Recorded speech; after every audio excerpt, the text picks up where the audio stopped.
March 15, 1941, Hershey, Pennsylvania. The chocolate coating on a Hershey bar melted in Private James Morrison's pocket before he could unwrap it. Stationed at Fort Bragg, North Carolina, Morrison had watched his emergency rations become inedible mush during routine training exercises. The summer heat that barely registered to soldiers accustomed to physical exertion proved devastating to their only reliable source of quick energy. Across military American bases, commanders had to face impossible equation. Chocolate provided essential calories and morale during extended operations, yet it became worthless liquid within hours of leaving refrigerated storage. The mathematics of wartime nutrition were being written-to cocoa, and frustrated logistics officers who understood that armies marched on their stomachs. But those stomach aches needed fuel that remained edible under combat conditions. What began as a simple packaging problem would evolve into one of World War II's most ingenious innovations.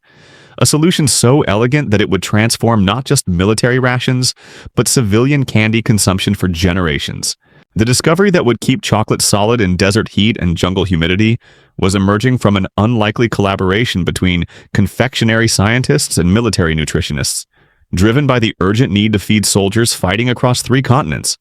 The crisis hazed during crystalled the Louisiana maneuvers of August 1941, the largest peacetime military exercises in American history. Over 400,000 troops were simulated combat across the swamps and forests of Louisiana, testing equipment and tactics that would soon face real enemies. Among the critical failures documented by Army observers was the complete breakdown of chocolate rations. Field kitchens reported that 73% of chocolate issued to troops were returned as inedible, transformed into brown syrup that soaked through packaging and contaminated other supplies. Colonel Paul Logan, Chief Quarter of the Army Master Corps Subsistence Research, examined laboratory alarm the problem with growing. His team had calculated that chocolate provided more concentrated energy per ounce than any other portable food.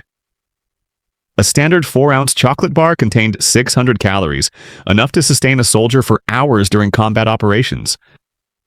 But energy calculations meant nothing if the product liquefied before consumption. The traditional approach to military chocolate had relied on thick packaging, transport, and refrigerate, methods that worked adequately for peacetime garrison duty, but proved hopeless under field conditions. Chocolate melted at approximately 86 degrees Fahrenheit, a temperature routinely exceeded in most global theaters where American forces would operate. The Pacific Islands, North African deserts, and European summers all presented environments where conventional chocolate became unusable within hours. Logan's correspondence with the War Department, preserved in National Archives files, revealed the scope. Current of the challenged chocolate rations fail completely in temperatures above 80 degrees. Troops in tropical and desert environments cannot rely on chocolate for emergency nutrition. We require a chocolate product that maintains structural integrity at temperatures up to 120 degrees while retaining nutritional value and palatability. The specifications seemed impossible given existing confectionery technology. The breakthrough came from an unexpected source. Forrest Mars Sr., son of the founder of Mars Candy Company and future creator of the Mars Bar Empire, had spent the 1930s studying European confectionery techniques. During a visit to Spain in 1936, he had observed British soldiers consuming small chocolate candies coated with a hair shell that sugar prevented melting. The Spanish Civil War had provided Mars with first-hand evidence that properly protected chocolate could withstand extreme conditions while remaining edible. Mars D to America convinced returned that shell-coated chocolate represented the solution to heat stability problems.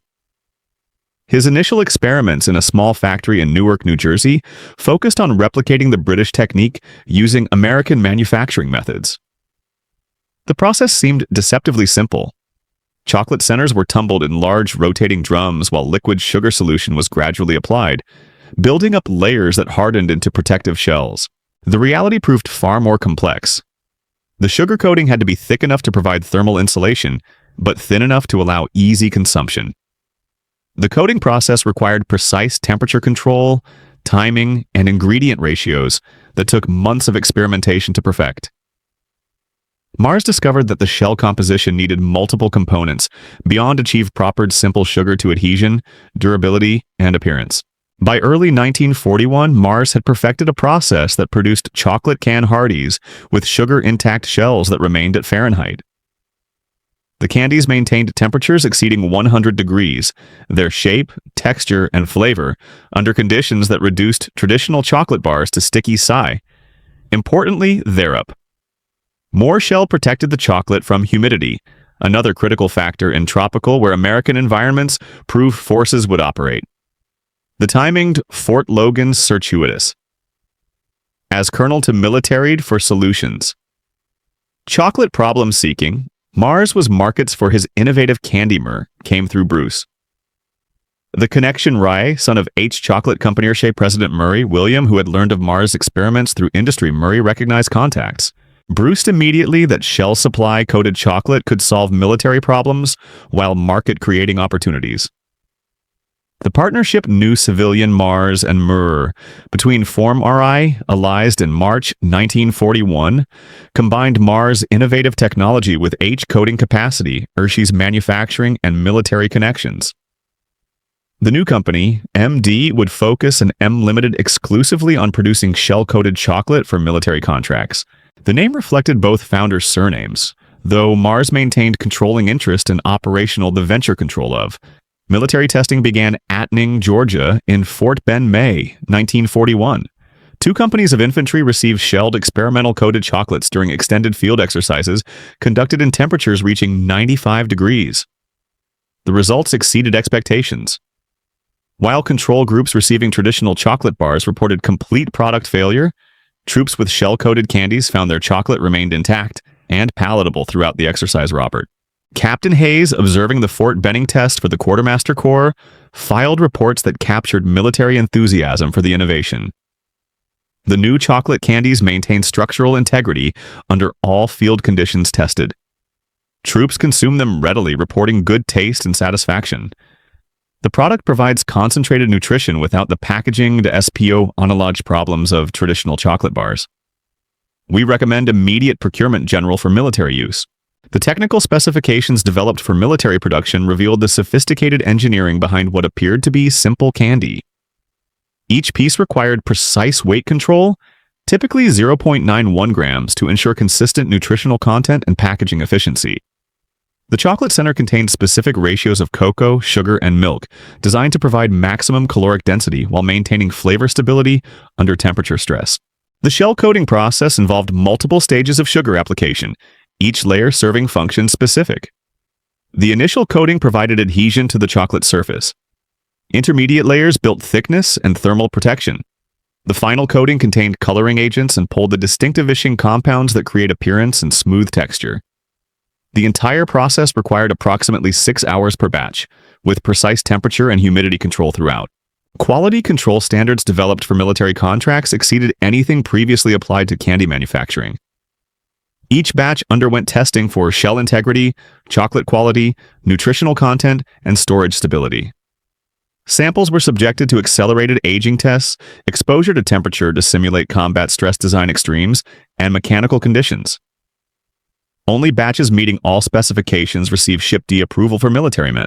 The first major military order came in September 1941, 3 months before Pearl Harbor. The Army Quartermaster Corps contracted for 680,000 pounds of shell-coated chocolate, enough to supply 50,000 soldiers for 1 month of combat operations. The contract specified delivery to staging areas in California, Hawaii, and locations would prove that prophetic given military subsequent developments. Production scaling required rapid expansion of manufacturing capacity. The Newark facility, adequate for experimental batches, could meet military not volume requirements. Mars and Murray established new production line set in Hackstown, New Jersey, installing specialized equipment design operations specifically for shell coating. The facility operated 24 hours daily, 7 days weekly, to meet accelerating military demands. Worker critical training became as production volumes increased. The shell coating process required skills that did not exist in conventional candy manufacturing. Operators learned to coat to monitor thickness, adjust sugar concentrations, control drum speeds, and maintain quality standards under continuous production. The learning pressure upper then anticipate curve proved stead. but workers adapted quickly to meet urgent military timelines. By December 1941, M&M Limited was producing 100,000 pounds of shell-coated chocolate monthly, all destined for military consumption. The attack on Pearl Harbor transformed experimental contracts into emergency globally production requirements as American forces deployed to face enemies across theaters, simultaneously multiple. The expansion into full war-scale time production revealed complexities that laboratory experiments had never anticipated. As American forces deployed to North Africa in early 1942, the first field reports Torch confirmed both from Operation the success and the challenges of shell-coated chocolate distribution. Soldiers reported that the candies remained intact in temperatures that defied every liquid other chocolate product supply, but officers discovered that traditional military packaging designed for solid chocolate bars proved inadequate for small, round candies. Technical Sergeant William Chen of the 1st Armored Division's Supply Section documented the packaging crisis in his January 1943 field report. The new chocolate candies perform minimally under accept heat stress, maintaining shape and flavor in where conditions standard rations fail completely. However, current packaging excessive allows during transport, resulting movement in coatings and product loss. Individual damage creating inventory. Separate packaging candies become from unit and distribution problems. And Mars innovations specifically. Murray responded with packaging designed for military-developed moisture. They logistics-resistant cardboard tubes that held precise quantities of shell-coated chocolates while preventing movement damage during shipment. Each tube contained exactly 60 pieces, calculated to provide days' emergency one chocolate ration for a single soldier. The tubes fit perfectly into standard military supply containers and could withstand the handling that characterized rough combat zone logistics. The color-coding military production system implemented for served purposes beyond simple identification. Brown, pieces comprising 40% of production visual, provide familiarity to soldiers accustomed to traditional chocolate appearance. Yellow pieces, 30% of the mix, offered high visibility for night operations when soldiers needed to locate their rations quickly. Red pieces, 20%, contained slightly different chocolate formulations with enhanced caffeine content for extended operations. The remaining 10% included experimental colors used to test soldier preferences, responses, and psychological. Lieutenant Colonel Margaret Thompson, one of the Army's few female logistics officers, supervised distribution testing at Fort Riley, Kansas, spring during. Her analysis, 1943, revealed unexpected of the colored psychological. Soldiers demonstrate benefits variety marked preference for specific colors, often saving fave moment-sword pieces for critical during exercises. The variety appears to provide psychological comfort beyond nutritional value, creating positive associations with emergency rations that typically generate challenges, negative responses. Production multiplied as military orders increased exponentially throughout. The original Hackettstown facility, expanded twice during its first year of operation, still could not meet demand projections for 1944 combat operations. Intelligence estimates suggested American forces would require over 10 million pounds of shell-coated chocolate annually, a production target that would require revolutionary manufacturing approaches. The solution came through applying industrial engineering principles that other wartime manufacturers had pioneered aircraft and shipbuilding industries. Mars hire. Elizabeth Drive Morrison, a chemical engineer who had optimized production processes for DuPont's explosives division, to redesign the entire shell coating operation. Morrison approached candy manufacturing with the systematic analysis typically reserved for heavy industry. Her technical assessment revealed inefficiencies that traditional actionary wisdom had never questioned. The existing process required 6 hours per batch, because each coating stage was performed sequentially in the same equipment. Morrison proposed parallel where processing lines' different coating stages occurred simultaneously in specialized equipment designed for specific functions. Chocolate centers would move continuously through stations that applied initial, intermediate layers and final finishing coating without the delays inherent in batch processing. The conversion to continuous processing required completely rebuilding the Hackettstown facility during a 6-week period in summer 1943. Production ceased entirely while new equipment was installed and workers retrained for the revolutionary system. Military planners, desperate for UN emergency, interrupted chocolate supplies procurement, authorize of traditional chocolate bars from multiple suppliers to maintain troop rations during the conversion period. When production resumed in August 1943, the results exceeded Morrison's projections. The new continuous process produced shell-coated chocolate in 80 minutes nin rather than 6 hours, a 104% improvement in throughput. Quality actually improved because temperature and humidity control became more precise when maintained continuously rather than cycling with batch operations. Most importantly, the facility now produced 400,000 pounds monthly, enough to supply over 300,000 soldiers continuously. Worker data productivity revealed another unexpected benefit of the continuous process. Under the old batch system, operators experienced periods of intense activity, followed by waiting periods as equipment cycled through different stages.